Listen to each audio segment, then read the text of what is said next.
Welcome to the deep dive. We're jumping straight into a stack of sources today, and they paint this picture, a really exciting concept, an ultimate performance center. Yeah, and these aren't just like vague ideas. The sources draw on articles, research, notes, all focused on these distinct, kind of battle-tested fitness systems that point towards this one big vision. Right, and the mission, well, according to the material, it's incredibly ambitious. It's about integrating all these different approaches to fitness. Yeah, to optimize, well, everything. Sports performance, health span, general fitness. And what's really cool, I think, is that the vision isn't just for, the pros. It's explicitly designed to serve everyone. Absolutely. From people using wheelchairs to elite athletes, kids, older adults. It's truly inclusive. And the core philosophies underpinning this are, well, they seem fundamental. The sources really hammer home less is more. Uh-huh. Train smart, don't overtrain, quality over quantity. Exactly. Yeah. And another big piece is making sure you're having FUN. I mean, if training feels like a total chore, It's not going to stick, right? Sustainability is key. totally. And linked to that train smart idea is this focus on conscious training, Yeah. meaning Right. really prioritizing exercise form, precise body mechanics, technique, Yeah. putting that above just lifting heavier or going faster. Okay, that makes sense. Because the sources argue that training is like literally programming your nervous system. Yeah. You want to wire it correctly, right? Reinforce good movement patterns, not sloppy ones. So the idea is basically stop or rest the second your form starts to break down and get inefficient. Exactly. Training should be focused, almost meditative, like an archer concentrating on the shot. Got it. So these sources, they kind of lay out a path towards what they call bulletproof fitness. That's the term they use. And we're going to unpack some of the key systems that contribute to this really powerful vision. Okay, let's dive into one of the central figures mentioned heavily in these sources, Kenneth J. and his 4 Weeks Out programs. Right, Kenneth J. The credentials here are pretty serious. We're talking, what, over 25 years of experience? Yeah, a PhD in sports science, and he's worked with this incredibly diverse group of high-level people. I mean, the list is kind of wild. Olympics, UFC, NFL, the Royal Danish Ballet. Danish special forces, actors, race car drivers, it's quite the range. That's some serious breadth. And his whole approach, it seems, is taking complex science and making it practical. Exactly, translating it into, like, trench-tested programs, as the sources say. He gives you the what, why, when, and how. And his motto really stood out to me. No emotional attachment. Yeah, the idea being you base everything on evidence, right? Not just your gut feeling or what you think works, objective data. He's developed this whole suite of certifications, too, covering different aspects of performance. Right, there's cardio code, kinetic code, mobility code, weight cutting code, recovery code, and even a concussion rehabilitation code. Okay, and the sources dive deeper into a couple of those, which really highlight his unique take. Where should we start? Let's start with cardio code. This one's interesting right off the bat. How so? Well, it immediately pushes back against a really common idea. Kenneth J., according to this material, argues pretty strongly that just getting your heart rate up doesn't automatically mean you're doing cardio. Ah, okay, so it's not just about sweating or breathing hard. Not in his definition, no. The definition is very specific based on the words themselves. Cardio for heart, vascular for vessels. So cardiovascular exercise in this context is specifically about improving the structure and function of the heart and the blood vessel. Exactly. Improving how well that whole system works. And here's a key point from the sources then. By that definition, lifting weights, even if it jacks your heart rate up, Generally isn't considered cardio because it doesn't typically produce those specific adaptations in the heart and vascular system that true cardio training does. that's a really important distinction. So what's valuable about the cardio code program itself? Well, based on these notes, it's really about understanding the underlying physiology, how the heart and circulation actually work. And why training the heart specifically is so beneficial, even for activities that only last a few minutes. Right. They highlight things like VO2 max and lactate tolerance as being critical predictors of performance for anything lasting over about 3 minutes. It gets into oxygen kinetics, how your body uses oxygen, and how different types of training actually physically change your heart. Yeah, and learning how to identify exercises that truly build cardiovascular capacity versus those that just, make you tired. There's even a specific point made about things like kettlebells, isn't there? Uh-huh. They might spike your heart rate, sure, but they're seen as inferior tools for actually developing cardiovascular capacity compared to something like rowing. Rowing gets highlighted quite a bit as a superior method. It does, and the program gets practical too. It covers testing methods using rowers, bikes, running.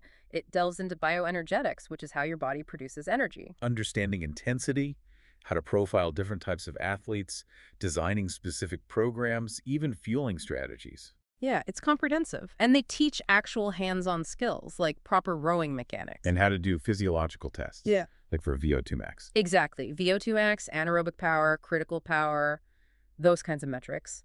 They even mention an app, RowForge, that works with Concept 2 rowers. So a very detailed, science-first approach to training the heart. Definitely. Okay, next up from Kenneth J.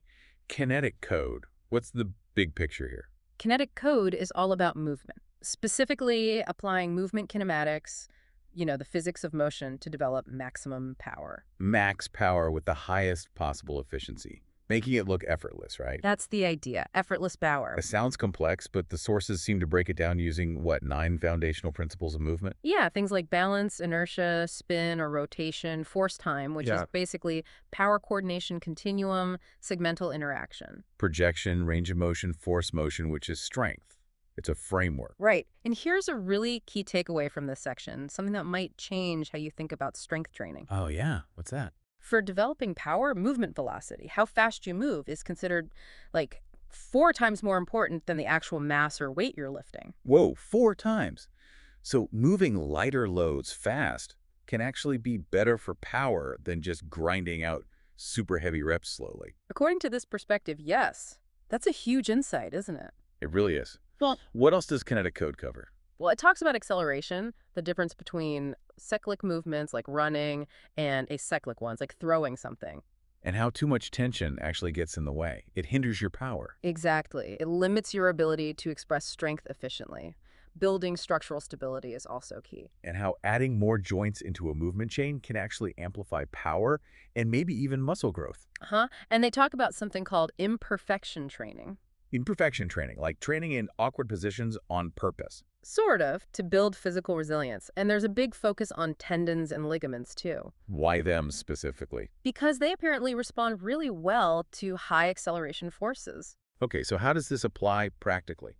Well, the program applies these principles to everything. Timing, force summation, looking at unilateral versus bilateral exercise. Right, single leg versus 2 legs. And Yep. things like triphasic training. What's that? That focuses on the 3 phases of movement.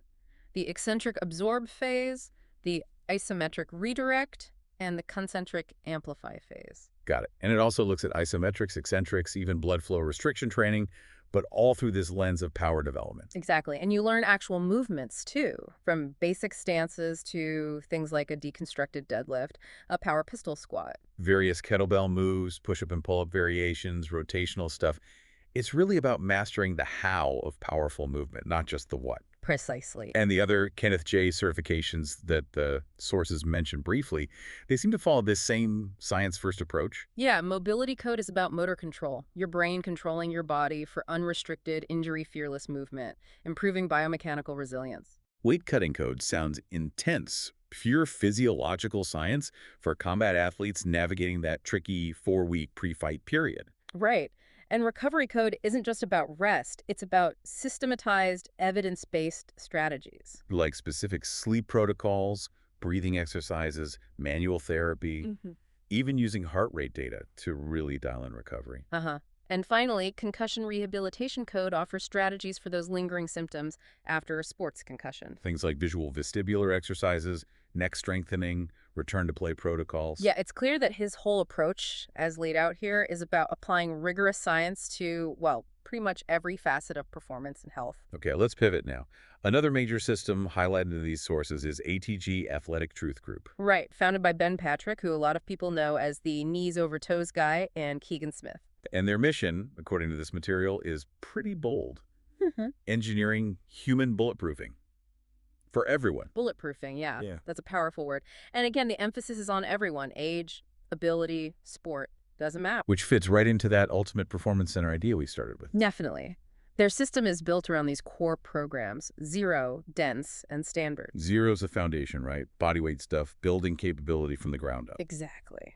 Then dense is where you gradually add load and work towards, dominating that load. And standards, what are those? They're specific, measurable physical abilities, things the sources say most people can't do right now. But can achieve with the right coaching, they act like objective tests. Yeah, to identify where your physical structure might be weak or strong.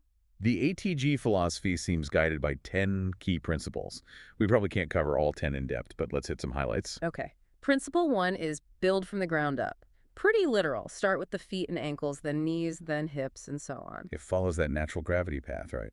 And it's Yeah. presented as a way to reduce pain, prevent injuries, and stay athletic as you age. Yeah, contrasting with maybe just jumping into heavy squats without addressing the foundation first. The sources point to starting with things like reverse out knee pain exercises and tibialis raises in their Zero program. Right, focusing on that tibialis muscle on the front of your shin because its strength impacts pressure with every single step you take. Your feet are the base. Okay, principle 4 seems crucial. Build both short-range and long-range strength. What's the difference there? So short-range work, like a typical bicep curl, mainly benefits the muscle belly itself. Okay. But long-range movements where a muscle and its tendon are stretched and then have to produce force. Ah, like at the very end range of motion. Exactly. That kind of work benefits both the muscle and the tendon. And why is that so important? Well, it's highlighted as absolutely critical for handling the huge forces involved in dynamic stuff, like landing from a jump. Tendon strength is key. The sources quote Keegan Smith, saying these long-range movements are the exercises that make lousy athletes great. Strong words. Examples given are things like those tibialis raises, Nordic curls for the hamstrings, reverse Nordics for the quads. The ATG split squat, long lunges. Exercises that demand strength and control at those extreme joint angles. Precisely. Then principle 5, build from light to heavy, ties into that tendon resilience idea. How so? The ATG approach suggests that even advanced athletes should start yearly cycles with body weight only the Zero program. To reinforce those basic patterns and build tendon strength without hammering them with heavy weight right away. Right, then you gradually add weight in the dense program, but the progression isn't random. It's based on hitting standards, like doing 10 sets in 10 minutes with a weight before increasing. Exactly. It's a measured approach focused on building durability first, which they say leads to freakish athleticism. It's different from just chasing max weight all the time. Okay, principle 8 sounds powerful. Build and keep a bulletproofing reserve. What does that mean? It means developing your ability to decelerate, to slow down, absorb force before you focus heavily on accelerating or producing force. It's like learning to land safely before you practice jumping as high as you can. Yeah, or controlling the lowering phase, the eccentric, of a heavy lift before you try to lift the absolute max weight concentrically. The sources give the example of training backward sled drags before sprinting forward. Right. The underlying idea is if your body can safely handle the maximum forces it encounters, like impact or that heavy eccentric load, then it feels safe to express more force without getting hurt. But if you can't handle those forces, Then your body either gets injured or it simply puts the brakes on, limiting your potential. makes sense. Yeah. Now, principle 10 seems really empowering. Pain-free sets the gains free. Yeah, this one's huge. The ATG perspective isn't that you avoid movements that hurt or just grit your teeth and push through the pain. Pain is communication, right? Exactly. So you confront the movement that causes pain, and this is key, only at a level that doesn't hurt. That's where regression comes in, scaling it way back. Right. Maybe just body weight, maybe a tiny range of motion, maybe super light assistance, whatever it takes to do it pain-free. Then you gradually, patiently build back up from there. The insight shared in the sources is that maybe people haven't healed not because they're lazy, but because they just didn't know how to address the pain point safely like this. Yeah, Ben Patrick's message quoted here is pretty inspiring. You have tremendous work ethic within you. You're not lazy. You're not fragile. You are more powerful than you know. It really shifts the perspective from feeling broken to feeling empowered with tools to rebuild. That's cool.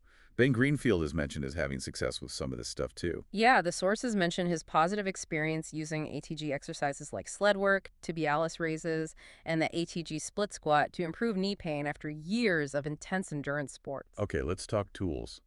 The sources detail specific equipment highlighted in the ATG philosophy. sleds seem almost iconic. They really do.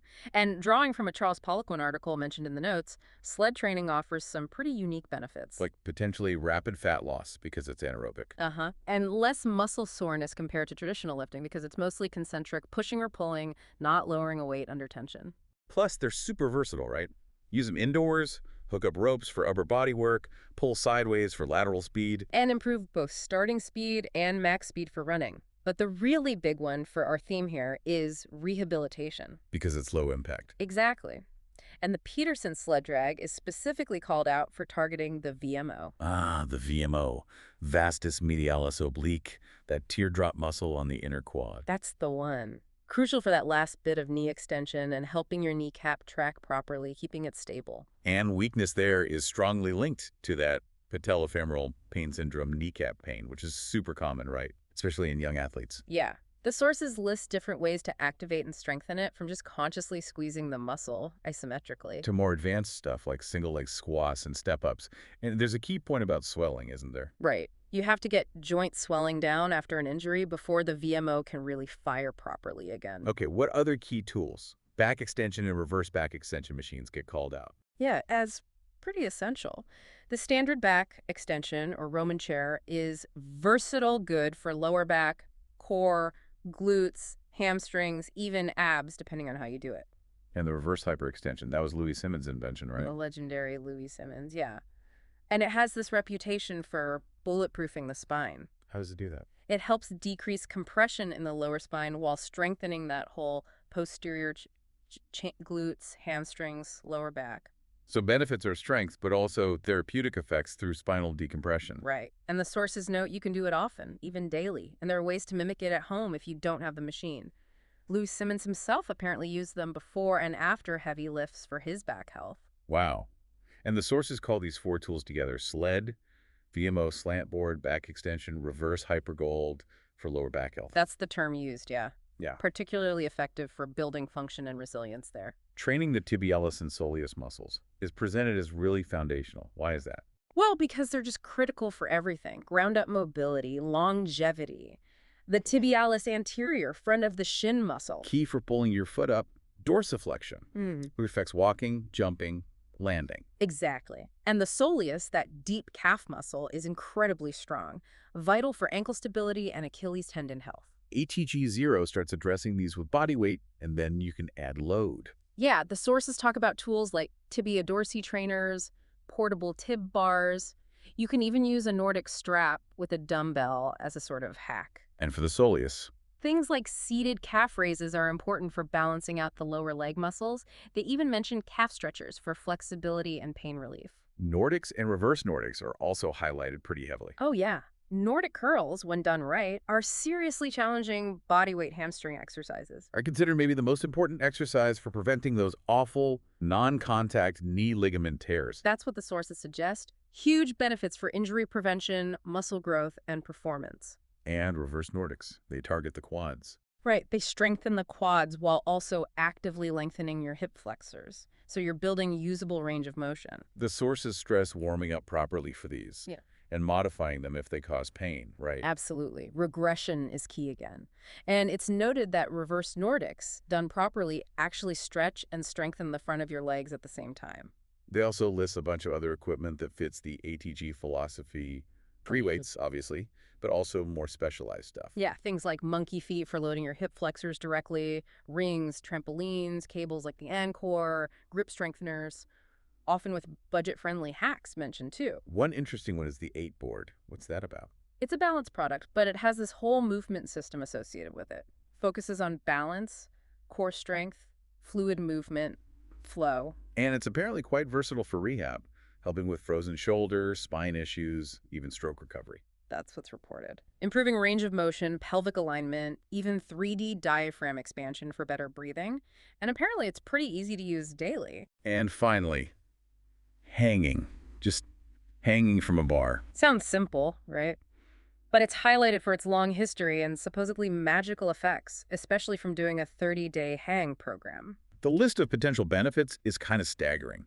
Spinal decompression, fixing shoulder pain. Improving posture, boosting grip strength, increasing your reach, stretching the whole upper body. Building structural balance. Yeah. And the sources even mention claims of getting taller due to spinal realignment. Yeah, it's quite a list. And the guidelines are simple passive hangs, active hangs, even side-to-side swings. Okay, shifting gears again, let's look at our greatest of all time athletes. Right. This system, based on the sources, comes from observing athletes who managed to stay injury-free for decades. And comparing their movement patterns to indigenous populations, noticing similarities that we've maybe lost in modern life. And the core principle is fascinating, that the Yeah. body moves in spirals, not just straight lines. Exactly. A continuous coiling and uncoiling flow of energy, kind of like David Weck's core coiling ideas, not segmented, linear pushes and pulls. Watching how babies crawl is apparently a key reference point. Uh-huh. They break down the basic go-at-a movement pattern into 3 main points. First, keep your inner ankle bones high. Which requires foot strength, avoiding restrictive shoes or orthotics, building your arches. Right.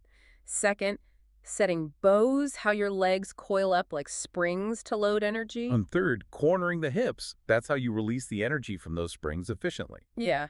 And the sources offer some practical techniques you can try, like pushing off the ground with a slightly pigeon-toed angle, about 22.5 degrees. Interesting. And trying to walk more on the outside edge of your feet. Spending more time sitting on the floor, wearing minimalist shoes, using arm pumps that cross your body when you walk or run to get that core coiling. Practicing movements like squats or lunges on sole steps for better foot alignment. Exactly. Goata coaches are described as people who really understand this optimal spiral movement. They use slow-mo video, identify patterns, pinpoint injury risk, and guide people towards pain-free performance. Which ties back nicely to that ATG principle, doesn't it?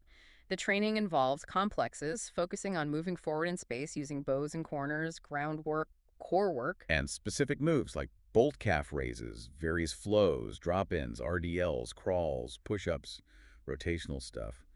A whole system. Okay, next up, structural balance. This sounds like a really crucial piece for injury prevention. Definitely. It's presented as a method to identify potential injuries before they happen by assessing the strength balance between opposing muscles and stabilizers. And the message is pretty direct.